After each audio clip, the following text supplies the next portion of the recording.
Hello friends, welcome to my channel. আমি রিম্পা। আমি আজকে চলে এসেছি রোহিণীতে। আর সারাদিন আজকে আমি কি করলাম সেগুলোই তোমাদের সাথে শেয়ার করব। আমরা রাস্তা ভুলে সোজা চলে যাচ্ছিলাম, তো তারপরে ডান দিকে আমরা ঢুকে গেলাম, চলে আসলাম রোহিণী ব্রিজ। রোহিণী ব্রিজে প্রচণ্ড পরিমাণে ভিড় ছিল, কারণ আজকে সানডে। এখানে এত ভিড় যে গাড়ি রাখারই কোথাও জায়গা নেই। শেষমেশ ব্রিজের উপরে আমাদের গাড়িটা সাইড করে রাখতে হলো, কিছু করার নেই। ব্রিজের নিচে এই নদীটা দেখে তো আমার মন আরও শান্তি হয়ে গেল। মনে হচ্ছিল কতক্ষণে নামবো, আর এদের ফটোশ্যুটই শেষ হচ্ছে না। ফাইনালি নিচে চলে আসছি আমরা জলের সামনে। কি অপূর্ব লাগছিল। অনেকে তো এখানে স্নানও করছিল। আমরা এক্সট্রা জামা প্যান্ট নিয়ে যাইনি বলে আমরা স্নান করিনি, নাহলে সেদিন আমরাও স্নান করতাম। আমি আর থাকতে পারছিলাম না, আমি ফোন আমার বরের হাতে দিয়ে আমি আগে নদীতে নেমে পড়ছি। এত সুন্দর ঠান্ডা জল, মানে খুবই আরাম লাগছিল পায়ে। মনে হচ্ছিলো স্নান করি, কিন্তু এইদিকে আমার ছেলে কেঁদেই চলছে। ওকে শেষমেশ একটু জলে নামানো হলো। এর এতটুকুতে হবে না আমি জানি ভালো করে, কারণ এর আগে আমি রকি আইল্যান্ডে গেছিলাম, সেম এরকমই করছে। না আমাকে মজা করতে দিচ্ছে, না আমার বরকে মজা করতে দিচ্ছে একটু। মানে ওই খালি একা জলে নামবে, আর কেউ নামবে না, একা ও জলের মধ্যে হাঁটবে, কিন্তু এটা তো আর সম্ভব না। এখানে কিন্তু অনেকে পিকনিকেও আসে, এখানে পিকনিক করেও অনেক মজা। আর আমরা যখন এখান থেকে বাড়িতে যাই, আমি যখন ভিডিওটা এডিটিং করি, তারপরে শিলিগুড়ি টাইমসে আমি নিউজ দেখি নাকি রোহিণী ব্রিজের পাশে রাস্তাটা একদম ভেঙে পড়ছে। মানে সেদিনকাই রাত্রে যেদিন আমরা ঘুরে আসলাম, তো কীরকম লাগে দেখলে ভাবো। আর এই দিকে আমার ছেলে আমার কাছে আসার জন্য পাগল হয়ে গেছে, ও জলে নামবে। তারপরে শেষমেশ না পেরে জলে ওকে নিয়ে একটু নামলাম। ও একটু ভালো করে খেলা করলো, কিন্তু তাতেও ওর হয় না। ওর আরও অনেকক্ষণ থাকার ইচ্ছা ছিল, কিন্তু ওর ঠান্ডা লেগে যাবে বলে আমরা উঠে চলে আসছিলাম। আর কিছু খাওয়াও হয়নি, খুব খিদে পেয়ে গেছিলো, তাই আমরা এখন যাব খেতে। আর আমার এই ছেলে, ও এখনও ওর মন ভরে না, ও আরও থাকবে এখানে। আমার তো মনে হচ্ছিল ওকে রেখেই চলে যাই, কিন্তু রেখে যেহেতু যেতে পারবো না, তো জোর জবরদস্তি টানতে নিয়ে চলে গেলাম। এখন আমরা যাচ্ছি রেস্টুরেন্টের দিকে, যেই রেস্টুরেন্টটা রোহিণীতে খুব নাম করা। এত সুন্দর রেস্টুরেন্টটা, মানে এত কম খরচে অনেক রকমের খাওয়া দাওয়া প্লাস ড্রিঙ্কও তোমরা পেয়ে যাবে। তো দেখতে থাকো আমরা কি খাই। ফাইনালি আমরা পৌঁছে গেছি, আর দেখতেই পাচ্ছ কত সুন্দর, খুব সুন্দর লাইটিং করা এখানে। আর পাশের কেবিনে গান চলছিল, নাচ করছিল। ওই গান শুনে আমার বান্ধবী নাচানাচি শুরু করে দিয়েছে। আর এখানে আমার ছেলে মেনু কার্ড নিয়ে বসে আছে, আমার বর অর্ডার দিচ্ছিল কি খাবে।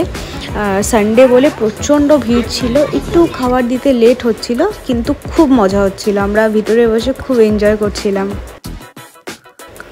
আর পাহাড়ের এত সুন্দর ভিউ দেখতে খাওয়ার মজাই আলাদা। তার জন্য কিন্তু তোমাদের চলে আসতে হবে রোহিণীতে। শিলিগুড়ির থেকে রোহিণী কিন্তু একদমই সামনে, তোমরা চাইলেই এখানে আসতে পারো, সারাদিন ঘুরে ফিরে মজা করে বাড়ি চলে যেতে পারো। চাইলে তোমরা স্টেও করতে পারো। কথা বলতে ছেলের জন্য ম্যাগি চলে আসছিল, আর আমার বর আমার ছেলেকে খাইয়ে দিচ্ছে ম্যাগি। আমার ছেলের খুবই খিদা পেয়ে গেছিলো, তো ওর জন্য ওর খাবারটাই আগে অর্ডার করা হয়েছে। তারপরে চলে আসছে আমাদের এখানে ক্রিসপি চিকেন। এটা খুবই দুর্দান্ত খেতে ছিল, খাওয়ার কোয়ালিটি টেস্ট A1 ক্লাস ছিল। এখানে আমার ছেলেও খাওয়ার চেষ্টা করছে, কিন্তু ও খেতে পারছে না। আর এইদিকে আরেকজন খেতে হাসছে আমার ভিডিও করা দেখে। তারপর চলে এসছে আমাদের জন্য গরম 2 প্লেট মোমো। আমাদের খাওয়া হয়ে গেছিলো, আমার ভিডিও স্টার্ট করার আগে অনেকটাই খাওয়া হয়ে গেছিলো। দেখতে পাচ্ছ মোমোটা কতটা জুসি, আর পুরো মাংসের একটা দলা ছিল।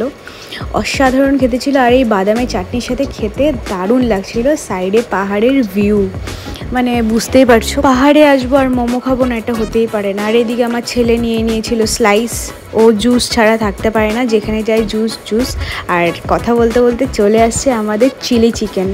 এটাও কিন্তু খেতে দুর্দান্ত ছিল, গরম ধোয়া উঠানো চিলি চিকেন, মানে অসাধারণ। চিলি চিকেনটা আসতে একটু লেট হয়েছিল।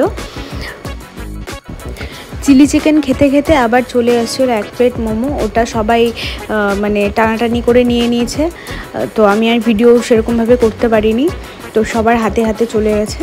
আমার হাতে ছিল একটা মোমো, সেটা আমি তোমাদেরকে দেখাচ্ছি। সেম চিকেন মোমো, প্রচণ্ড পরিমাণে জুসি ছিল, আর মানে মুখে দেওয়ার সাথে গলে যাচ্ছিলো মোমোটা। লাস্টে কিন্তু আমাদের আরেক প্লেট ভেজ মোমো নেওয়া হয়েছিল। তো বলা হয়েছিল যেটা তাড়াতাড়ি আসবে সেটাই যেন দেয়, তো বলেছিল ভেজ মোমো আছে। তো আমরা বললাম ঠিক আছে ভেজ মোমোই দিয়ে যাও। তো এক প্লেট ভেজ মোমো আমরা সবাই মিলে খেয়ে নিয়েছি, ওটা দেখানো হয়নি। ভেজ মোমোটাও দারুণ ছিল। তো এখন আমাদের খাওয়া দাওয়া শেষ, প্রায় সন্ধ্যা হয়ে গেছে, এখন সন্ধ্যা 7টার মতো বাজে। এখন আমরা বাড়ির দিকে এগোবো। তো বাইরে বেরিয়ে দেখি এত সুন্দর একটা লাভ দোলনা, তো ওখানে আমরা 3জন বসে একটু দুলে নিলাম, খুব সুন্দর লাগছিল। বাইরে ঠান্ডা ঠান্ডা হাওয়া সুন্দর, আর পুরো চারিদিকে চিকচিক করছিল পাহাড়ের লাইটগুলো, আর এদিকে আমরা দোল খাচ্ছিলাম বসে বসে। যেতে ইচ্ছা করছিল না, কিন্তু কি করব, অনেক লেট হয়ে যাচ্ছিল, যেতে হবে। তাই যে এখন বাড়ির পথে আমরা কিন্তু গাড়িতে প্রচণ্ড মজা করতে করতে বাড়িতে আসছি।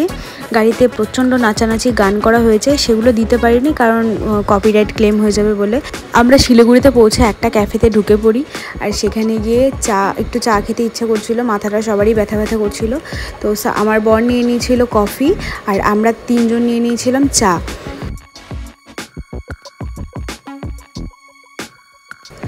সারাদিন ঘুরে খুব টায়ার্ড হয়ে গেছিলাম, মনে হচ্ছিল কখন বাড়িতে যাব আর কখন বিছানাটা পাবো।